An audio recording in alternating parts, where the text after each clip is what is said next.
Punchline, Laurence Ferrari sur Europe 1.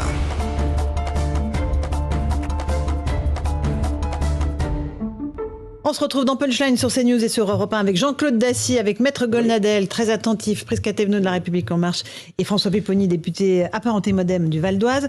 Éric Zemmour était ce week-end en Corse, Monsieur Pupponi, avec un petit périple à Ajaccio, à Sartène, où il y a eu quelques séquences un peu mouvementées. On va peut-être écouter un extrait du discours qu'il a prononcé, et puis on reviendra sur les circonstances de ce déplacement. Je vois qu'il y a des gens qui ont une conception de la démocratie particulière. Chez moi, la démocratie, c'est la liberté de penser et d'expression. Chez eux, c'est la censure. Chacun jugera. Je leur dis rien, je leur dis qu'ils ont le droit de s'exprimer et que moi aussi. C'est tout. Alors voilà, en fait, François Pupponi, Éric Zemmour, le discours a été un peu parasité par des haut-parleurs, par des manifestations, des contre-manifestants. C'est ça qui s'est passé ? Il y avait à la fois des militants nationalistes, même des élus nationalistes, Monsieur Benedette, qui a été l'interpellé à Sartène, on le voit lui dire, qu'il n'est pas le bienvenu en Corse. Mais eux, ils parlent en tant que Corse en disant un candidat à la présidence de la République française, nous, de toute façon, on n'aime pas la France et donc vous n'êtes pas le bienvenu ici, et voilà, donc on ne veut pas de vous. Je rappelle quand même qu'à l'époque, les nationalistes avaient empêché l'avion de Jean-Marie Le Pen d'atterrir à Ajaccio. Il n'avait jamais, pendant longtemps, Le Pen n'avait pas pu faire de meeting en Corse, parce qu'à chaque fois qu'ils voulaient atterrir en Corse, ils envahissaient la piste d'atterrissage et donc il ne peut pas atterrir. Et puis, il ne faut pas oublier non plus que Marine Le Pen a été la première aux élections présidentielles en 2017. Donc les temps changent aussi. En Corse. Mais donc voilà, il y a à la fois des militants syndicalistes et des gens de gauche, puis les militants nationalistes qui ont empêché, non pas de faire son meeting, parce qu'il a pu faire son meeting, mais après il a eu du mal à aller dédicacer son livre dans la librairie qui est juste à côté. Prisca Thévenot, il a le droit de tenir des discours de façon sur l'ensemble du territoire. Je pense qu'on aura compris que j'étais pas pro-Zemmour du tout, mais bien sûr, je vous l'annonce. Tu parles d'un scoop. Je vous l'annonce. Mais oui, bien sûr, il a le droit d'aller tenir des meetings. Et puis, on voit qu'effectivement, il commence à rentrer dans cette posture présidentielle avec le fondement de son parti. Et moi, ça me fait réagir par rapport à ce qui a été dit par Fabien Roussel, le président du PCF, qui expliquait justement qu'il ne fallait pas que Éric Zemmour se présente au présidentiel. Et là, j'ai envie de dire, il faut quand même qu'on fasse attention. Parce qu'il a été condamné, c'est ça. Voilà. En s'appuyant sur le fait qu'il a été condamné. Et voilà. Et donc, ça revient un peu à tout ce sujet-là ambiant. Je pense que déjà pour défendre la démocratie, il faut arrêter de vouloir changer les règles du jeu en cours de partie. Et laissons Éric Zemmour dévoiler pleinement son programme, ses idées. Combattons-le sur les idées. Et puis les urnes décideront de toute façon. Maître Golnadel. Oh, écoutez, c'est pas nouveau. Il y a une tendance extrêmement lourde de l'extrême gauche. Moi, je prétends que le fascisme, entre guillemets, a changé de côté. Il y a une tendance extrêmement lourde de l'extrême gauche, ou parfois même à gauche, d'empêcher la liberté. Voilà, c'est tout, d'empêcher la démocratie. Ça arrivait à Marine Le Pen, ça arrive maintenant à Zemmour, ça arrive aux deux. Pupponi nous explique que c'est nationaliste corse. Je suis un peu étonné parce qu'en principe, les nationalistes corses, ils ont un sentiment aussi, ils n'aiment pas être spécialement envahis par ceux qui ne sont pas insulaires. Donc c'est un peu étrange de ne pas comprendre les convictions de Zemmour de la part des nationalistes corses. Mais ils ne peuvent pas être envahis par les Français non plus. Oui, non, c'est ce que je voulais dire. Voilà. En fait, ils sont français aussi. On le dit, François. Ils sont français aussi, a priori. Non, mais j'ai eu tort d'apostropher. Benedetti qui est venu l'interpeller, il est indépendantiste. J'ai eu tort d'apostropher M. Pupponi sur les Corses, parce que aussitôt, j'avais pas terminé mon semblant de démonstration. Donc il y a un manquement à la démocratie de l'extrême gauche, mais j'observe aussi que pendant le jeudi dernier, le responsable de France Info Télé, a expliqué que M. Zemmour était interdit d'antenne. Ça montre aussi que la démocratie ne règne pas, je le dis assez souvent, sur l'audiovisuel de service public. Un petit mot, Jean-Claude, avant qu'on écoute la stratégie. J'ai trouvé quand même que sa réaction était excellente. Il n'a pas cherché à jeter de l'huile sur le feu, bien au contraire. Chacun fait ce qu'il a envie de faire. J'ai le droit de parler, eux ont le droit de manifester. Il a la réaction parfaite. Je le dis parce que je suis, non pas soucieux, parce que on verra bien, mais il commet parfois des excès de forme qui lui valent quelques inconvénients. J'espère que ça va se calmer, mais c'est pas sûr. Si à chaque fois il faut envoyer un quart de CRS devant les librairies où il vend son bouquin, c'est pas très bon pour la campagne.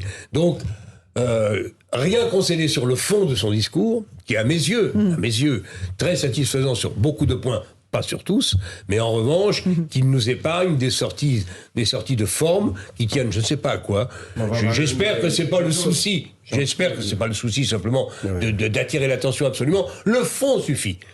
Le fond, il y a beaucoup à dire et il y a beaucoup à écouter. Ça suffit, c'est pas la peine qu'il en rajoute, c'est ce que je voulais dire. Alors, Maître Golnadel, un mot Oui, non, je veux dire à Monsieur Dacier, qui est à mes côtés, que c'est sans lien les deux. Quand bien même a-t-il, je l'ai écrit dans le Figaro ce matin, quand bien même a-t-il eu tort, à mon avis, d'associer Mengele sur cette histoire stupide de circulaire Blanquer sur les trans, alors qu'il avait totalement raison sur le fond, il a gâché les choses sur la forme, mais quand bien même a-il tort, c'est pas pour ça qu'on doit l'empêcher de parler. Quel rapport entre les deux? Mais je ne dis pas qu'il faille l'empêcher de parler. Il y aura toujours des gens qui vont essayer d'utiliser ce moyen. Je vous rappelle que même Chirac, on l'a appelé facho Chirac. Sarkozy, on l'a envoyé chez le psychiatre. De Gaulle aussi. C'est toujours le même type de lancement. Mais simplement, je dis, j'ai peut-être tort, je dis que c'est pas la peine d'en rajouter dans la forme. Quant au Parti communiste français dont vous parliez, qui a la funeste idée de vouloir pondre une loi rétroactive par rapport aux condamnations de Zemmour, on pourrait imaginer aussi qu'on pourrait pondre à ce moment-là une loi rétroactive qui interdirait tout parti qui se réclame d'un système totalitaire ayant fait des millions de morts. Alors, est-ce que l'on s'achemine vers une candidature d'Éric Zemmour à court terme? En tout cas, autour de lui, visiblement, les choses s'organisent. On va faire le point avec vous, Gauthier Lebret. Bonsoir du service politique de CNews. Il y a, encore une fois, un embryon de parti qui est en train de se créer, c'est cela ? Oui, Laurence, Éric Zemmour va lancer son parti politique indispensable pour s'organiser et pour transformer ses sympathisants en militants et puis surtout en adhérents et pour se structurer en vue de la présidentielle mais aussi des législatives. Et justement, son équipe travaille au recrutement des futurs candidats pour les législatives. Son parti, ça sera le même principe que La République En Marche pour Emmanuel Macron. Il ne reposera que sur lui. C'est d'ailleurs ce que vient de faire Édouard Philippe au Havre ce samedi. Éric Zemmour qui a rencontré plusieurs maires de Corse qui pourraient le parrainer en vue de sa possible candidature. Et d'ailleurs, au sujet de sa candidature, ça sera vraisemblablement dans le mois qui vient. Ne pas être candidat après le 15 novembre deviendrait ridicule, juge un proche d'Éric Zemmour. Ça commencerait à lasser tout le monde, y compris ses soutiens. Et pour l'annonce de sa candidature, son équipe veut quelque chose d'inédit, qui n'a jamais été fait, partant du principe qu'on les oublie vite, ces annonces de candidature. Ils veulent surprendre. Merci Gauthier Lebret pour ces précisions. François Pupponi, Éric Zemmour dit si je n'y allais pas, c'est vrai qu'il y aurait un sentiment de trahison. Il est amené à se déclarer candidat à très court terme. Aujourd'hui, tous les jours, il fait un pas de plus vers la candidature. On voit bien qu'il construit sa candidature, il va y arriver vers le 15 novembre. Il lui faut un parti parce qu'il y a des problèmes de compte de campagne aussi. Puis après, il faut déposer aussi des listes législatives. Donc il s'organise, tout était prévu depuis le début. Et comme il voit que ça marche pas trop mal, et pour pas dire que ça marche bien, bien entendu que tous les jours, il a un peu plus de conviction d'aller jusqu'au bout. Mais je ne vois pas comment, sauf un événement qui pourrait intervenir, comment il ne serait pas candidat. Pour moi, il va l'être. Oui, et puis en plus, le choix de la date avant le 15 novembre, je pense que c'est aussi parce qu'il voit que maintenant il commence à avoir les signatures. Donc j'ai envie de dire, c'est tout à fait normal en fait dans la démarche. Mais c'est aussi intéressant par rapport à ce qui se passe à droite en fait, où on parle beaucoup de début décembre. On y arrive. Voilà, on parle beaucoup de début décembre. Ils se cherchent encore leur leader, ils vont pas trouver. Ce soir, Xavier Bertrand va peut-être annoncer qu'il y va pas, qu'il y va seul, qu'il y va avec la bande. Et là, il va continuer à siphonner une partie de la droite, cette droite républicaine qui va se dire, là on a un leader déclaré, officiel, qui peut-être partage nos valeurs. Allons-y. Jean-Claude Dacier, candidature inéluctable moi, pour Éric Zemmour. J'ai jamais eu le moindre doute. Maintenant, qu'est-ce qui pourrait l'empêcher de l'être? L'argent, il en trouvera. Les signatures. Il y a combien? 38 000 et quelques maires 36, de France. 36 000, pardon. 500. Je vois pas qu'il ne puisse pas en avoir 500. Ça me paraîtrait être un déni de démocratie. Alors je sais bien que les partis vont essayer de tout verrouiller en demandant à leurs sympathisants, à leurs adhérents de dire hop, on ne parraine pas Éric Zemmour. Je pense que ça sera quand même impossible de parvenir à ce résultat. Donc il sera candidat. Quand l'annoncera-t-il, je n'en sais rien. Ce qui est amusant, c'est que depuis que les partis traditionnels sont en train de disparaître, on n'a jamais vu... La nature ayant horreur du vide, on n'a jamais eu la création d'autant de nouveaux partis, d'organisations diverses et variées. L'aile gauche du macronisme, M. Dussopt a créé le sien, je crois que c'était à Bordeaux. Au sein de la majorité. Au sein de la majorité. M. Édouard Philippe, ça va être intéressant quand même, crée son parti pour aider, dit-il, le président. Et j'imagine... être son dauphin peut-être dans les années qui précéderont 2027, ça me paraît assez bien joué. C'est pas aussi simple que je le dis, mais une volonté de simplifier les choses. Et puis il y a d'autres partis qui se créent. On va assister, cette présidentielle aura au moins ce mérite, elle va profondément transformer au moins le système politique français, au moins en apparence, ça va changer. Zemmour sera et restera en politique, j'en suis convaincu. Et Oui, il va parce nous que faire... le but, c'est les législatives aussi. Et bien sûr, il y a les législatives derrière. Il faudra bâtir un socle pour Macron, si Macron est réélu, ce qui n'est pas encore fait, évidemment, aujourd'hui. Il faudra aussi bâtir un socle pour Zemmour et pour les autres. Donc, on va assister à une assez belle partie de... Intéressant. Oui, intéressant. Maître Golnadel ? Non, écoutez, on n'est plus dans un Hitchcock au suspense insoutenable. Hein. Oui, Je crois, la fin, on la connaît. Hein.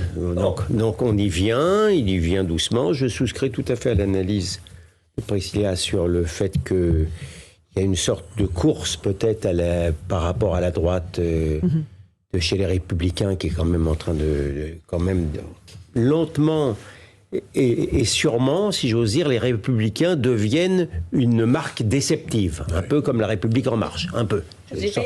Sans vouloir être offensé. On a un Bertrand Soir important. Hein. Bon, alors, donc, justement, on y arrive.